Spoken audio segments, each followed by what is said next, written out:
Rule 9, Time for serving summon. Rule 9 states that service shall in all cases be made a sufficient time before the time specified in the summon for the attendance of the person summoned. मतलब जिस person को for the purpose of attendance summon भेजा जा रहा है कि उसने court में आना है, और उस समन के अंदर एक टाइम पे लिमिट स्पेसिफाई है कि इस डेट पर इसने कोर्ट में आना है। अब उस जो डेट समन में स्पेसिफाइड है, उस समन की जो सर्विस की डेट है वो रीज़नेबल सफिशिएंट होनी चाहिए उस डेट के हिसाब से जो डेट समन में स्पेसिफाइड है। मतलब ये कि इसको एग्जांपल समझते हैं कि अगर एक पर्सन को समन भेजा जा रहा है जिसमें उस पर है कि उसने 15 मार्च को कोर्ट में आना है, तो उसकी सर्विस ऑफ समन इस डेट ऑफ समन के हवाले से ऐसी होनी चाहिए कि वो सफिशिएंट हो। मतलब आप लोगों ने जो समन है जिसमें 15 मार्च पे कोर्ट में आना है, इसका समन पार्टी को मैक्सिमम यकम मार्च या 28 फरवरी तक जो है वो 28 फ़ेब तक मिल जाना चाहिए, ताकि उसके पास एक सफिशिएंट टाइम हो for the purpose to appear in a court to allow him a reasonable time for preparation and for travelling to the place at which his attendance is required. मतलब इतना सफिशिएंट टाइम हो कि इसे एक reasonable time मिल सके कि ये prepare कर सके अपने केस को और ट्रैवल कर सके उस जगह पर जिस टाइम पर उस जगह पर ट्रैवल करके आ सके जिस जगह पर इसकी अटेंडेंस रिक्वायर है। सो रूल 9 सिंपली ये कहता है कि जो समन में डेट स्पेसिफाई है ना, कि जिस डेट पे पर्सन ने कोर्ट में आना है, उसकी पेशी है, उसको मतलूब है कोर्ट को कि उस दिन उसने कोर्ट में अपेयर होना है, जो डेट समन में स्पेसिफाइड है उस डेट के हिसाब से जो सर्विस ऑफ समन है वो एक सफिशेंट होनी चाहिए, सफिशेंट टाइम मिलना चाहिए उस डेट और उस डेट के दरमियान। क्यों? ताकि उसे एक रीज़नेबल अपॉर्चुनिटी टाइम मिल सके, ताकि वो अपना केस को प्रिपेयर कर सके और ट्रैवल करके आ सके उस जगह से उस जगह तक जिस जगह पर उसने आना है,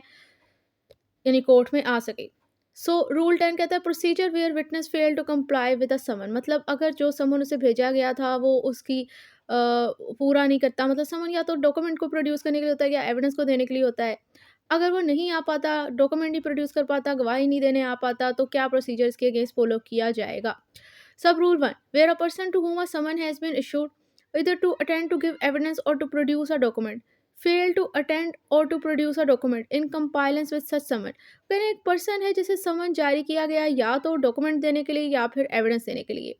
वो फेल हो गया, अटेंड कोर्ट में आ नहीं सका, नाकाम हो गया, ना डॉक्यूमेंट प्रोड्यूस कर सका उस समन के और की कंपाइलेंस मतलब उसकी तामील करते हुए। अब कोर्ट क्या करेगी इसके against? The court shall if the certificate of serving officer has not been verified by the affidavit and may if it has been verified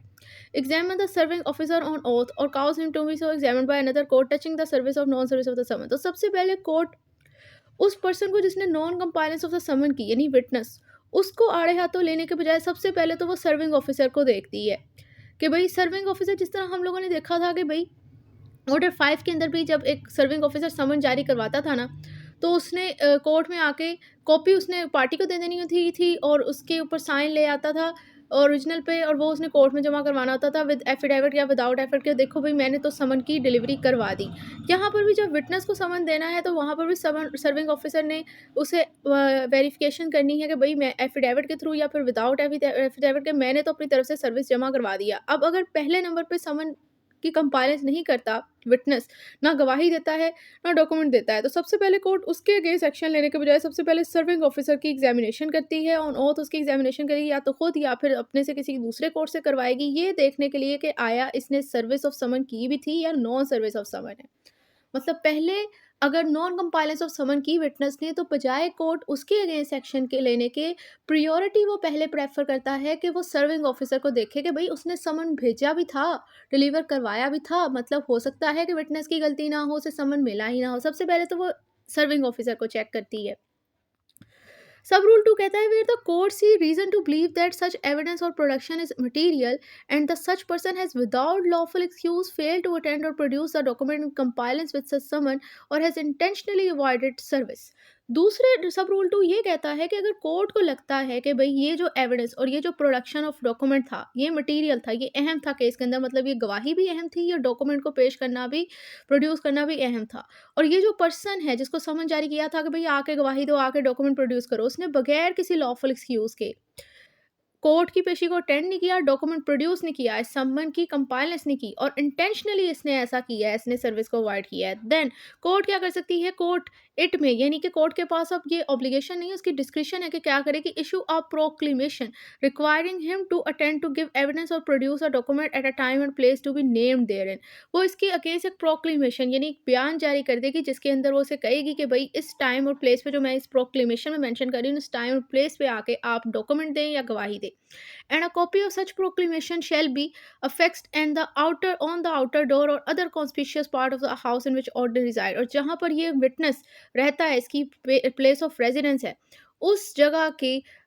main door यानी आउटर डोर यानी मेन डोर या किसी नुमाया ऐसे conspicuous part पर ये इस proclamation की कॉपी को अफेक्स यानी अटैच चस्पा कर देगी।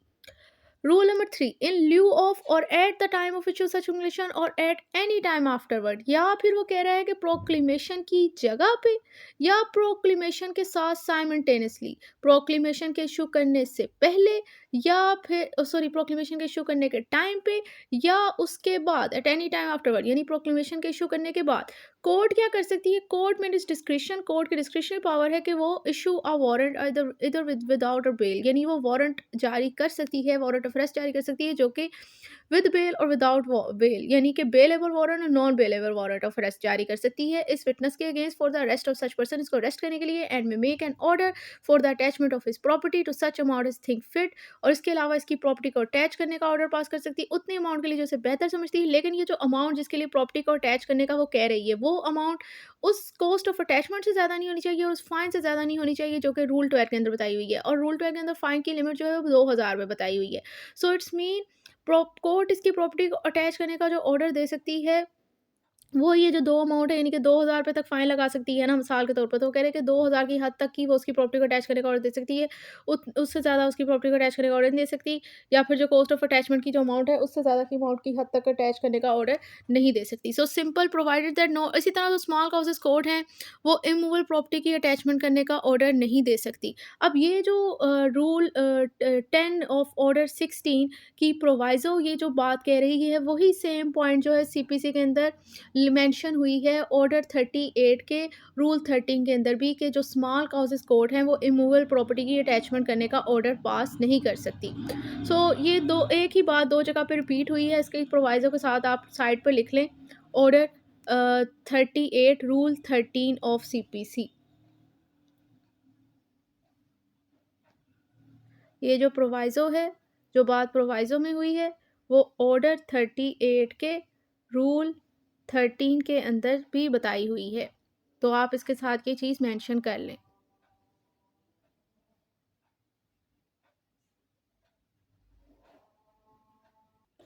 सो रूल 10 को अगर एक दफ़ा दोबारा से समराइज़ करें इन सिंपल वर्ड तो वो ये है कि अगर विटनेस मुर्तकब हुआ हो,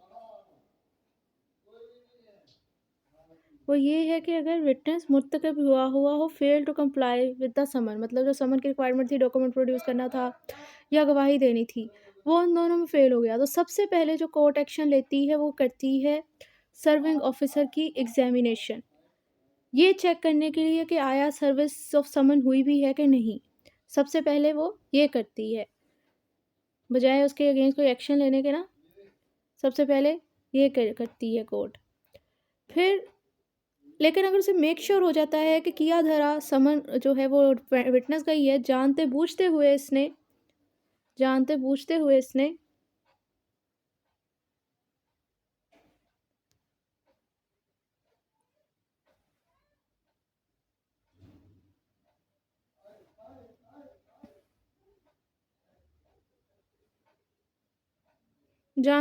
हुए उसे पता चल जाता है कि इसने सर्विस अवॉइड की है,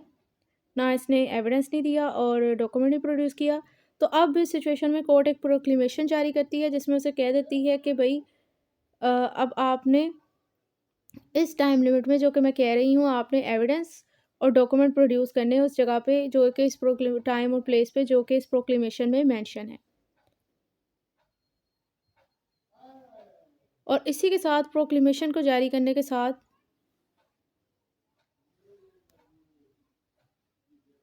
कोर्ट अगर चाहे तो प्रोक्लेमेशन की जगह पे यानी कि बेशक प्रोक्लेमेशन की जगह पे प्रोक्लेमेशन वो जारी ना करे, इसे कह दे अरेस्ट वारंट जारी कर सकती है, या फिर प्रोक्लेमेशन के बाद या फिर प्रोक्लेमेशन के साथ वो अरेस्ट वारंट जारी कर सकती है। इसी तरह इस प्रोक्लेमेशन के साथ और अरेस्ट वारंट के साथ वो ऑर्डर ऑफ अटैचमेंट भी कर सकती है। तो ये था कि अगर आप एक विटनेस जो है वो समन के जो में उससे कहा गया था डॉक्यूमेंट और विटनेस सॉरी डॉक्यूमेंट और गवाही देने के लिए वो अगर ना करे तो उसके खिलाफ क्या फिर कंसिक्वेंस होंगे, क्या एक्शन लेगी कोर्ट। अब चलते हैं रूल 11 की तरफ। तो रूल 11 करता है कि विटनेस अपेयर अटैचमेंट में बी विदड्रॉन, कि अगर किसी भी टाइम प्रॉपर्टी की अटैचमेंट हो गई, उसके बाद ये पर्सन अपेयर हो गया कोर्ट में, उसने सेटिस्फाई कर दिया कि भई मैं जो हूँ ना, वो बगैर किसी we did not without lawful excuse fail to comply with summon और इंटेंशनली अवॉइड सर्विस, मतलब वो कह देता है कि मैंने जानते-बूझते हुए सर्विस को अवॉइड नहीं किया और बगैर ये जो मेरा एक्शन है वो लॉफुल एक्सक्यूज़ के साथ है, बगैर किसी विदाउट लॉफुल एक्सक्यूज़ के मैंने ऐसा नहीं किया। और where he has failed to attend at a time and place named in a proclamation issued under the last preceding rule, मतलब जो रूल 10 के तहत प्रोक्लेमेशन जारी हुआ था और टाइम प्लेस बताई हुई थी कि इस डेट पे आके डॉक्यूमेंट और गवाही दे देनी है, उस डेट पे ये नहीं आ पाता उस जगह पे, तो ये कह देता है कि that he had no notice of inclusion time to attend, मतलब मुझे तो भई इस नोटिफिकेशन को अटेंड करने का कोई नोटिस वगैरह ही नहीं मिला। अगर आगे इसने कोर्ट को ये सैटिस्फाई कर दिया ना, then the court shall direct that the property to be release from attachment, तो कोर्ट डायरेक्शन देगी कि भई इस प्रॉपर्टी को जो अटैचमेंट से रिलीज़ कर दिया जाए और उसके अलावा कॉस्ट ऑफ अटैचमेंट से मतलब जो ऑर्डर उसको बेहतर लगेगा कोर्ट पास कर देगी। नेक्स्ट है रूल 12। रूल 12 कहता है procedure if witness fail to appear, यानी कि अगर तो एक विटनेस नहीं आ पाता तो फिर क्या प्रोसीजर फॉलो किया जाएगा। The court may where such person does not appear or appear but fail to satisfy the court, मतलब अगर एक पर्सन आता ही नहीं है और अगर आता है तो कोर्ट को सेटिस्फाई नहीं कर पाता, impose upon him such fine not exceeding 2000 rupees at think fit, यानी इस पर अब किस सिचुएशन में जितना फाइन लगेगा वो जस्ट दो इस पर्सन पे इस केस के अंदर जो फाइन लगेगा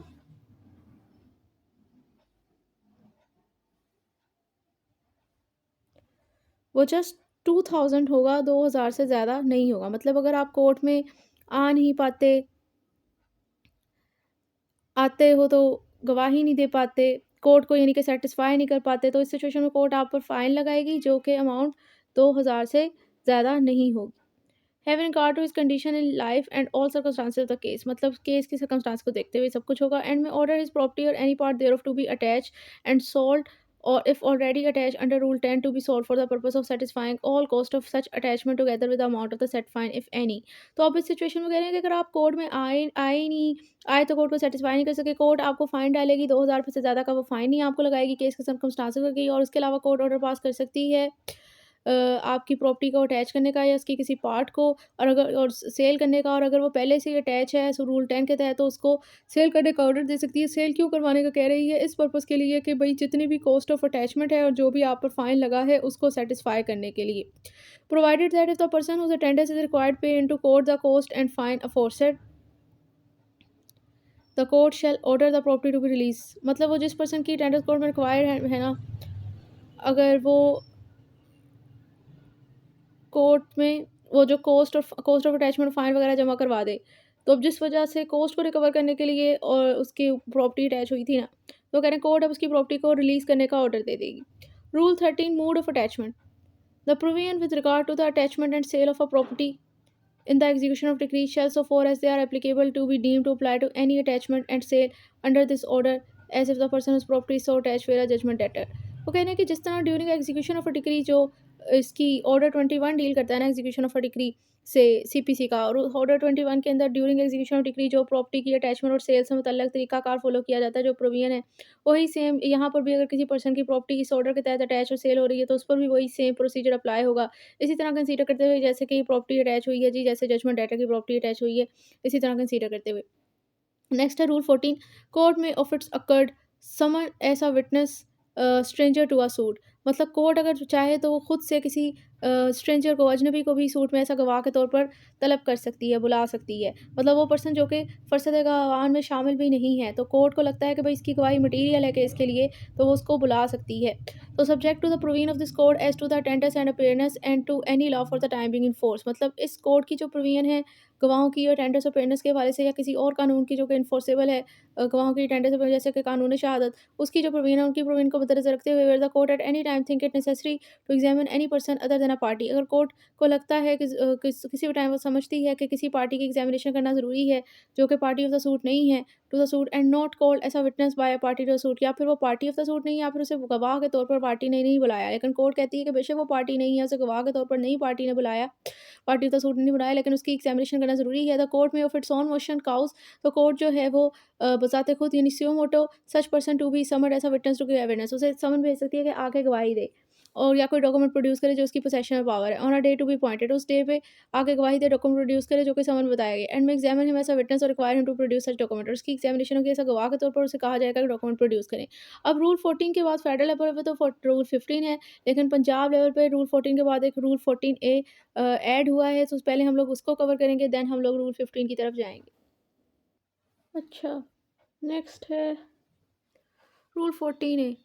expenses of witness summon by the court of its own motion, मतलब अब जब एक गवाह, वैसे हम लोग पढ़ कर आए हैं, रूल 2 था शायद इसी ऑर्डर का, जो कि कहता था कि जब आपने किसी गवाह को बुलवाना है तो जो पार्टी उसे को ऐसा विटनेस करना चाहती है उसने फिर उसके एक्सपेंसेस भी कोर्ट में जमा करवाने हैं।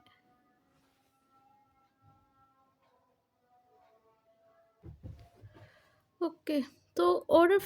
सॉरी रूल 14 ए बेसिकली यही बता रहा है कि वैसे तो जब एक पर्सन किसी पर्सन को ऐसा गवाह के तौर पर मतलब करना चाहता है अंडर रूल 2 ऑफ ऑर्डर 16, तो फिर उस टाइम उससे उसकी एक्सपेंसेस भी कोर्ट में जमा करवाने पड़ते हैं, तभी कोर्ट समन जारी करती है रूल 8 के तहत और उसे ऐसा विटनेस कॉल करती है कि वो आके आपके लिए गवाही दे या कोई डॉक्यूमेंट प्रोड्यूस करे।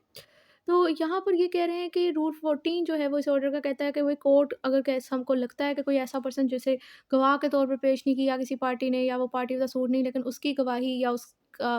पास कोई ऐसा डॉक्यूमेंट है जो कि केस के अंदर मटेरियल है, तो कोर्ट उसे ऐसा विटनेस कॉल कर सकती है। अब यहाँ पर सवाल आ जाता है कि जब अब कोर्ट उसे गवाह के तौर पर बुला रही है तो अब पार्टी तो नहीं बुला रही, तो अब इसके पैसे कौन पे करेगा, जो इसके एक्सपेंसेस आने हैं इस विटनेस के, वो इसे कौन पे करेगा।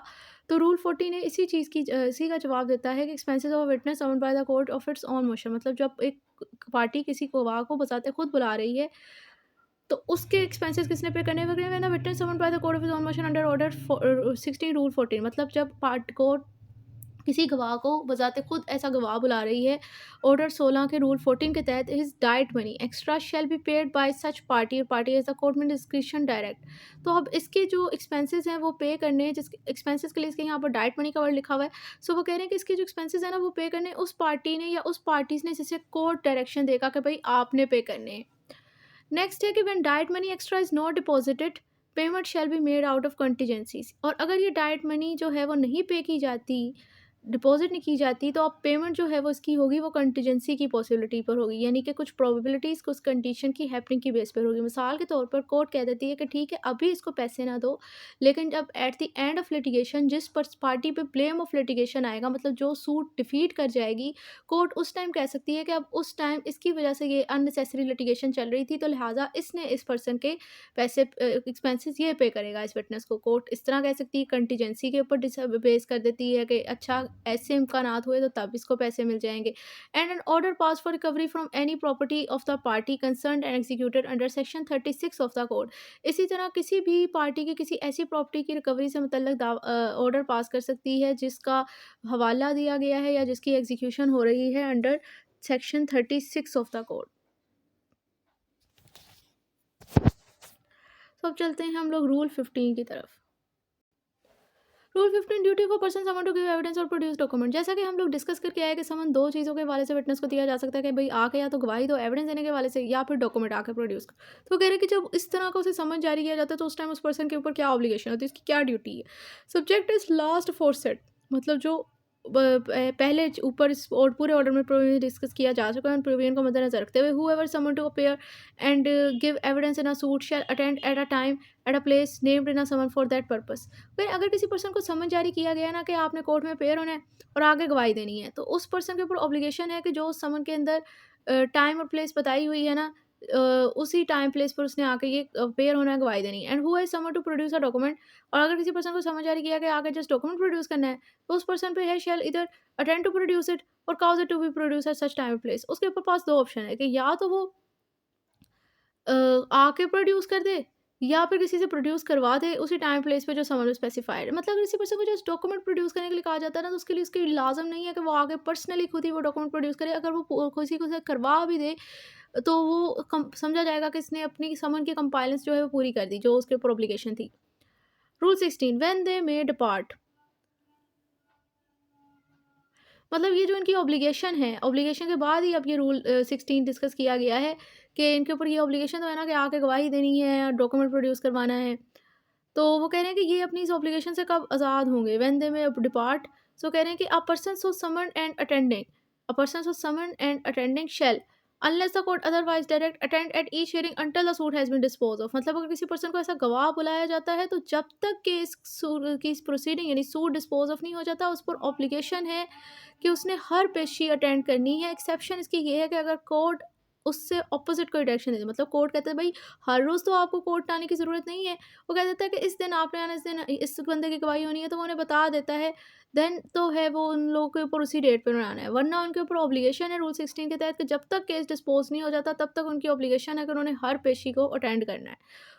Sub rule 2 on the application of either party and the summon payment through the court, on the application of either party and the payment through the court of all necessary expenses if any, the court may require any persons who summoned and attending to furnish security to attend at the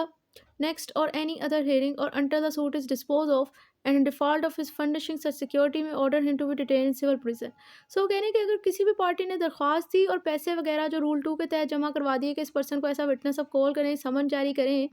तो वो कह रहे हैं कि वो पैसे वसूल होने के बाद और कोर्ट को दरख्वास्त मिलने के बाद उस पार्टी की सारे नेसेसरी एक्सपेंसेस आ गए इस गवाह को समन भेजने के लिए, इसकी गवाही लेने के लिए। तो कोर्ट जिस पर्सन से अब रिक्वायर है ना, जैसे समन जारी करना है कि आए वो उस पर्सन से कह सकती है कि भई अब आपके लिए जो है वो मुझे आपसे गवाही लेने के लिए आपके नेसेसरी एक्सपेंसेस मुझे मिल चुके हैं, दरख्वास्त में मिल चुकी है, तो आप ऐसा करो कि आप ना मुझे सिक्योरिटी जमा करवा दो।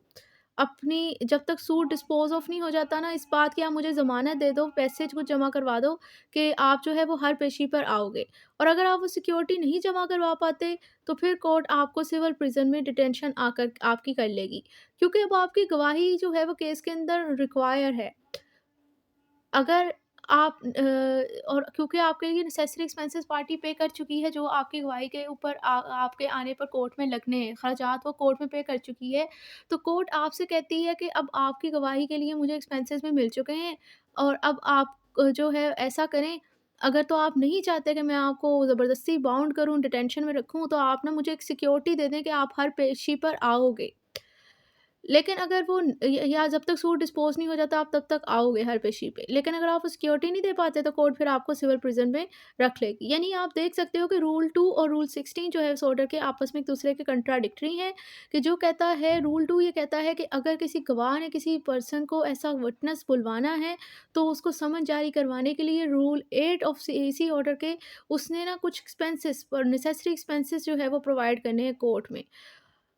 अब रूल 16 ये कहता है कि उसने तो एक्सपेंसेस प्रोवाइड करने ही हैं, कोर्ट ने विटनेस से भी सिक्योरिटी लेनी है कि ये जो है वो अब हर पेशी पर आएगा, या जब तक सूट डिस्पोज ऑफ नहीं हो जाता तब तक ये आएगा। अब इससे सिक्योरिटी इसीलिए ली जा रही है कि हो सकता है कि जब ये गवाही देने ना आए और ज़रूरत ही ना पड़े इसकी गवाही की, तो उसके जो एक्सपेंसेस उसने पे किए थे पार्टी ने, वो उसको कोर्ट पे करवा दे। या फिर जो कोर्ट का टाइम ज़ाया हुआ है, कोर्ट कहती है मैं तो अपना हिसाब बराबर करूँ ना। अब नेक्स्ट आते हैं rule 17 application of rule 10 to 13।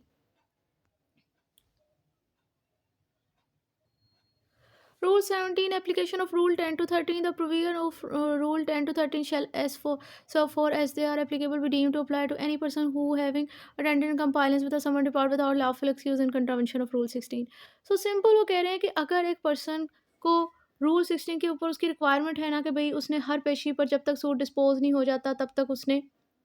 रहना है कोर्ट के अंदर, तो या फिर अगर नहीं रह सकता तो फिर एक सफिशिएंट सिक्योरिटी जमा करवा दे। लेकिन अगर वो रूल 16 की रिक्वायरमेंट की कंपाइलेशन करता है तो रूल 10 टू 13 जो है वो इस ऑर्डर का वो इस मैटर पर भी इसके ऊपर सेम एप्लीकेबल होंगे, जैसे वैसे उसके ऊपर समन की नॉन कंपाइलेंस के ऊपर अप्लाई होते थे ना। इसी तरह आप ये है कि अगर रूल 16 की भी कंट्रावेंशन करता है तो उस पर भी रूल 10 टू 13 की प्रोविजन वैसे ही सेम उस पर अप्लाई होंगी। यानी कि आप कह सकते हो कि उसके खिलाफ जो है वो अरेस्ट वारंट जारी हो सकता है, उसकी प्रॉपर्टी अटैच हो सकती है, प्रोक्लेमेशन जारी हो सकता है और उसको फाइन डल सकता है। ये सारा जो रूल 10 और 13 की प्रोविजन है वो इस मैटर पर भी अप्लाई होंगी। नेक्स्ट है rule 18, procedure where witness apprehended can not give evidence और प्रोड्यूस डॉक्यूमेंट।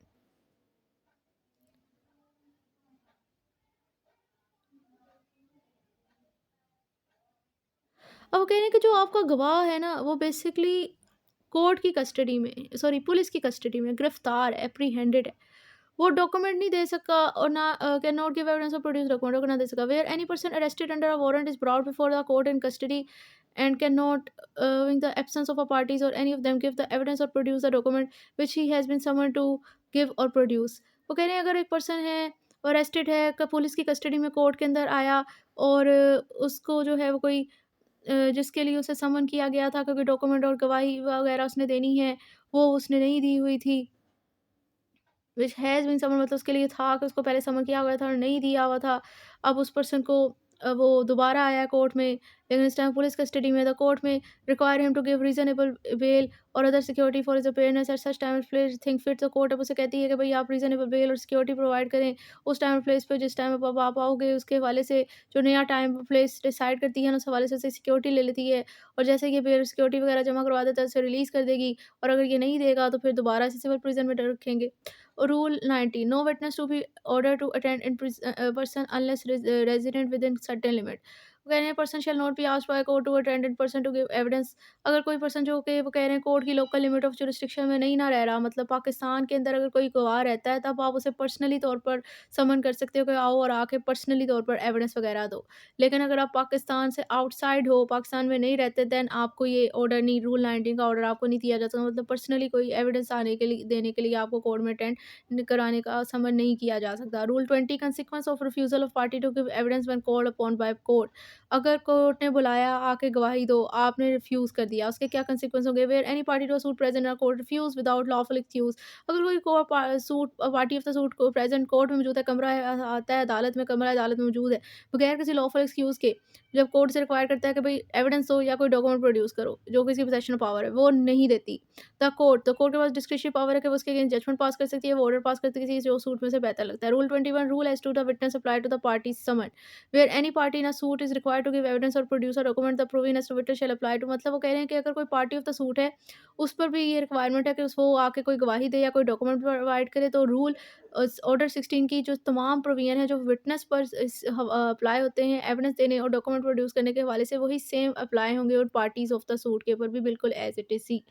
अब यहाँ पर हमारा ऑर्डर 21 के, सॉरी रूल 21 के साथ ऑर्डर 16 खत्म हो गया है, लेकिन मुझसे एक ब्लंडर हो गया है कि यहाँ पर रूल 16 के अंदर एक रूल सब रूल 3 ऐड हुआ है पंजाब अमेंडमेंट में, वो मैंने आपके साथ डिस्कस नहीं किया। तो हम पहले उसको डिस्कस कर लेते हैं, फिर हम लोग इसके साथ हमारी वीडियो जो है वो कंप्लीट हो जाएगी। सो सब रूल 3 क्या ऐड हुआ है पंजाब अमेंडमेंट में रूल 16 के अंदर। सो क्या वो कह रहे हैं कि high court amendment Lahore at the following सब रूल थ्री क्या ऐड हुआ है रूल 16 के अंदर पंजाब लेवल पे। वो कह रहे हैं the absence of presiding officer the power conferred bye सब रूल 2। मतलब जो प्रिसाइडिंग ऑफिसर यानी जो जज ऑफ द कोर्ट है उसकी गैर मौजूदगी में जो पावर सब रूल 2 के अंदर दी गई है उसको कौन एक्सरसाइज करेगा। सब रूल 2 के अंदर पावर यही है कि वो उससे ना सिक्योरिटी ले लेती है विटनेस से। कोर्ट जब उसके सारे कोर्ट में गवाही देने के लिए एक्सपेंसेस उसे मिल जाते हैं ना, तो उसे कहती है कि भाई आप कब तक केस डिस्पोज नहीं होगा जब तक आपने कोर्ट की हर पेशी पे आना है, और इसके लिए उसे सिक्योरिटी डिमांड करती है। वो कह रहे हैं कि अगर तो वो सिक्योरिटी, अब जज तो मौजूद है नहीं कोर्ट में, तो वो सिक्योरिटी अब इस पर्सन से विटनेस से कौन लेगा। वो कह रहे हैं कि ये लेगा जो फर्स्ट क्लास जज नहीं है, उसका जो सबऑर्डिनेट जज, सीनियर सबऑर्डिनेट जज है, वो लेगा। मतलब जो फर्स्ट क्लास जज है उससे जो लो लेवल पे सबऑर्डिनेट सीनियर जज होगा वो लेगा। वो जो कि हेड डिस्ट्रिक्ट के हेडक्वार्टर पे जुरिस्डिक्शन एक्सरसाइज करा होगा, या कोई और जज लेगा या कोई और कोर्ट लेगा जिसे इसी पर्पस के लिए इसी पर्सन ने, सीनियर सबऑर्डिनेट जज ने नॉमिनेट किया होगा।